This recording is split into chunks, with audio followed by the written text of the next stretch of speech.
नाच गाना बंद कराओ और इन नर्तकियों को इनाम देकर 22 जग विदा कर दो। चलो सर बेइज्जत कर चलो चले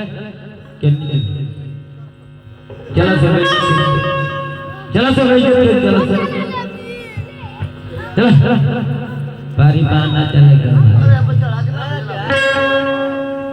महाराज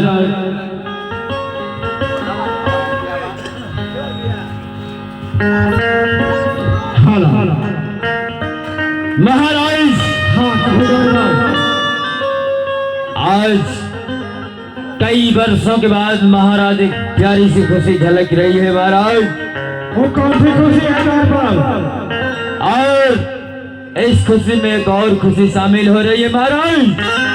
क्या खुशी है महाराज? आपका पुत्र आज 16 वर्ष का हो चुका है महाराज और अपनी पढ़ाई पूरी करके वापस आ रहा है और उसकी हार्दिक इच्छा है कि मैं जब भी राजमहल में पहुंचूं तो सबसे पहले अपने पिताश्री से मिलूंगा। जब ऐसी बात है तो मेरे बेटे को आदर सम्मान के साथ दरबार में बुलाओ। जैसी आज्ञा हो महाराज। आपका हर एक लफ्ज सर आंखों पे। चलिए महाराज। 12 मास्टर। ठीक है। हेलो। अरे मट्टिए में मिलिया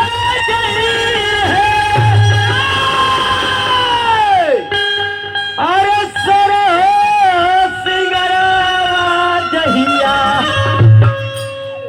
अरे जईबू ना हो जहिया। ए साहेब एक दिन सगरो शौक सिंगार सब मिट्टी में मिल जाइए साहेब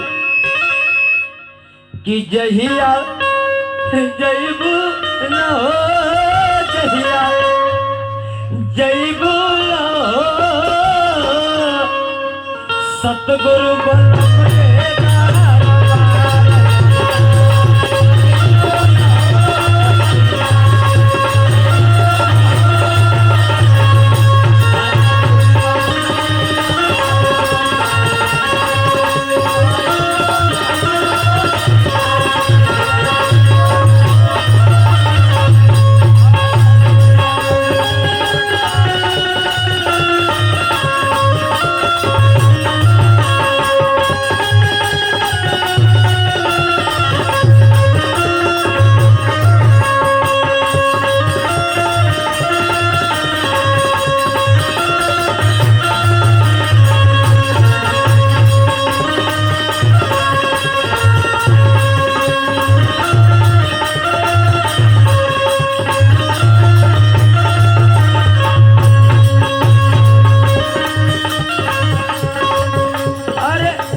कभी चेतावत हो कि थोड़ी लड़ी कैया में खेललू तू खैलो जाए के रहे जहाँ रहिया भुलैलू।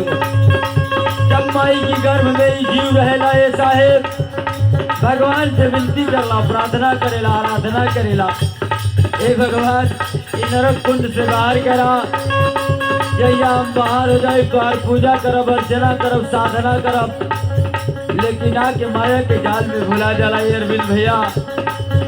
यही के बताओ तू कि गोरी लड़ी कैया में खेललू तू खैलू हो जाए के रहे कहाँ रहिया भुलैलू कि पियवा तुझे लगी है तुझे लगी है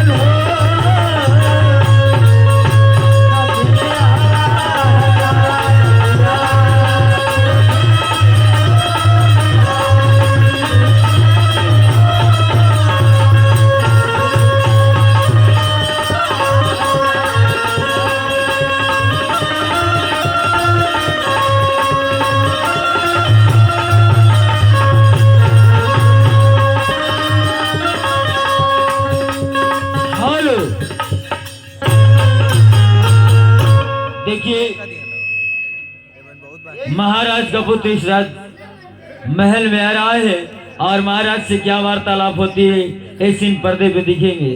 चलिए क्या बात है।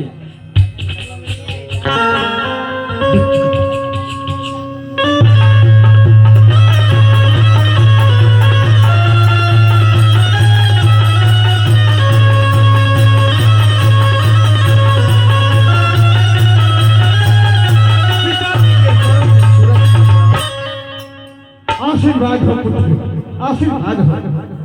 पिताजी के चरणों में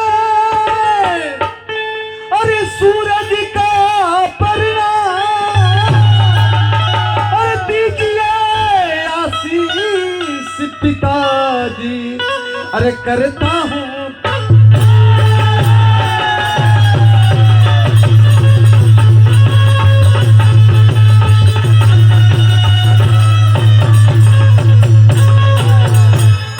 अरे जुग जुग बेटा तुम जियो, अरे यही मेरी आशीष, अरे कृति बढ़े संसार में सुखी रखे जग।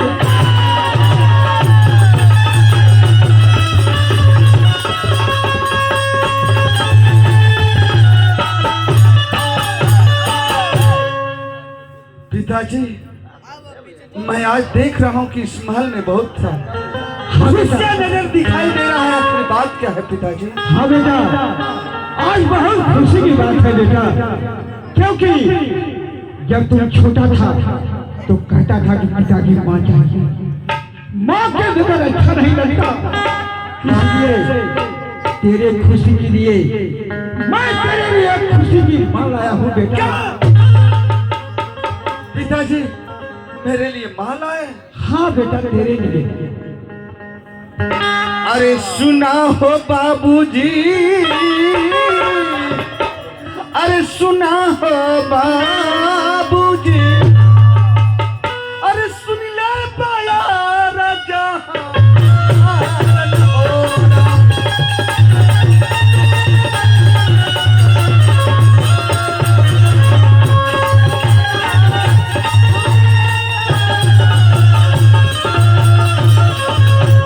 अरे कहीं तपतिया हो बाबूजी, अरे दिला पीछे साले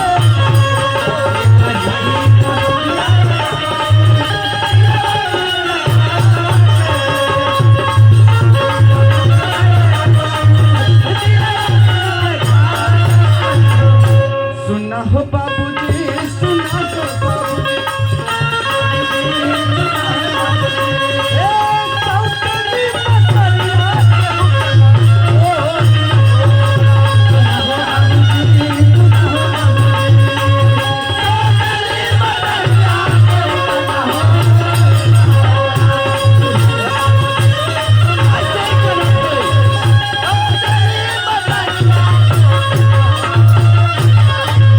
बेटा सूरज, हाँ पिताजी। तुम घबरा रहे हो? नहीं पिताजी मैं घबरा नहीं रहा हूँ। अरे घरवा में अली हो बेटा, अरे तोहरी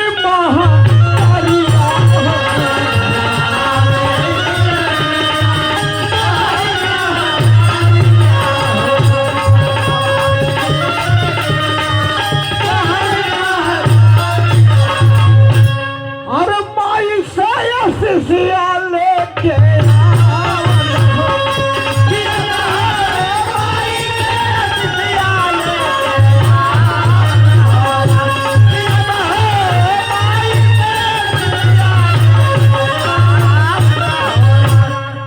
पिताजी आप तो ठीक कह रहे हैं, लेकिन एक ही बात मेरे दिल में खटक रहा है। कौन सी बात? कौन सी बात है बेटा? कि एक सौतेली माँ माँ नहीं होती है पिताजी, लेकिन आप कह रहे हैं तो जरूर माँ के पास जाऊंगा और माँ से आशीष जरूर लूंगा। लेकिन एक बात सुन लीजिए भी पिताजी, अरे कबहू जनी भूलई है बाबूजी,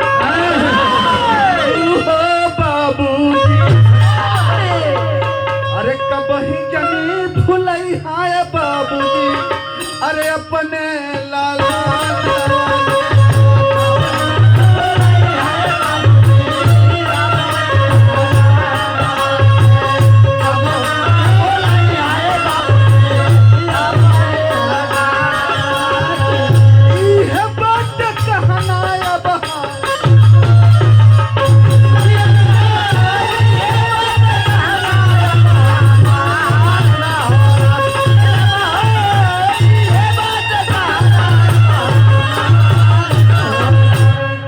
तोहरे तयखिया के बाबूजी हम हूँ सितारा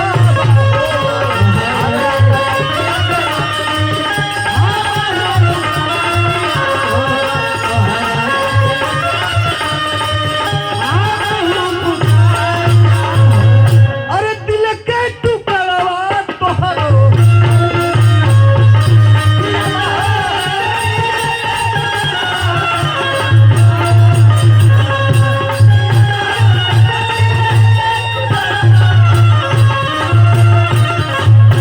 पिताजी माँ के पास मैं जरूर जाऊंगा, लेकिन एक बात है कि आप इस बेटा का माँ और पिता दोनों हैं, क्योंकि बचपन में मेरी माँ इस दुनिया को छोड़ करके चली गई। उस दिन मेरी माँ ने न जाने, मुझे तो होश और ख्याल नहीं था कि मेरी माँ कैसी थी और क्या कह कर गई, लेकिन आप तो जानते हैं। लेकिन ये कहीं कहना है बाबू, हर कबहू जने भूले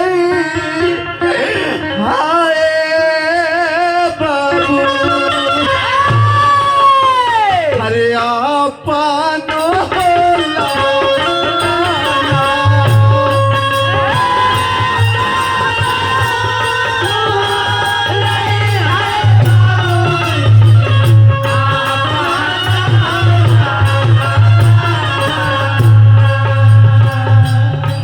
जोरी पैया पड़े, हाथ जोरी पैया पड़े,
बेटा सूरज, हाँ पिताजी। भला मैं तुम्हें कैसे भूल सकता हूँ बेटा। ठीक है पिताजी। सुनो, तू ही मेरा सब कुछ है, तू ही मेरा जिंदगी है, तू ही मेरा चिराग है, तू ही मेरा जिंदगी का मकसद है बेटा। भला मैं तुझे नहीं भूल सकता हूँ। और इतना ही नहीं, तुम अपने माँ के पास जाओ शौक से, लो ये मेरा खानदानी खंडर, और इसे लेकर के और माँ से आशीर्वाद लेकर के मेरे पास आ जाना फौरन। क्या पिताजी, माँ से मिलने के लिए जा रहा हूँ, तो क्या खंजर की क्या जरूरत है पिताजी?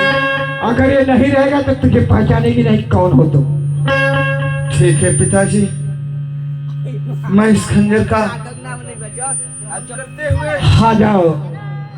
और अंतिम मेरा एक कहनाम है, अरे चलत के बेरिया हाथ, अरे चलत के बेरिया हाथ, चलत के, अरे बाबूजी चुमना चरनिया हो चल